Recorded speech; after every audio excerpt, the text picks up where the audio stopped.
सर्वजण ज्या पवित्र परंपरेचा, बलिदानाचा आणि एकतेच्या विचारांचा गौरव करतो, त्या विचारांना शासनाच्या पातळीवर ठोस पाठबळ देण्याचे काम देवेंद्र फडणवीस यांनी प्रामाणिकपणे केले.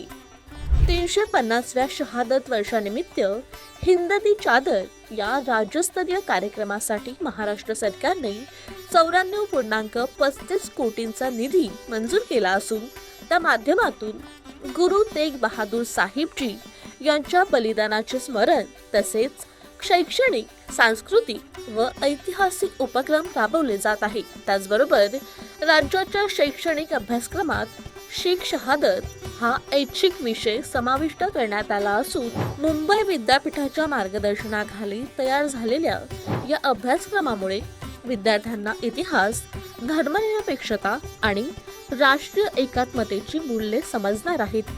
शीख समाज हा देशाच्या एकात्मतेचा आणि राष्ट्र रक्षणाचा मजबूत आधारस्तंभ आहे. हे अधोरेखित करत हा इतिहास पुढील पिढ्यांपर्यंत पोहोचवण्याचे महत्त्वाचे कार्य माननीय देवेंद्र फडणवीस यांच्या नेतृत्वाखाली सुरू आहे. म्हणूनच या महान परंपरेला सन्मान देणाऱ्या या नेतृत्वाचा आम्ही मनापासून गौरव करतो.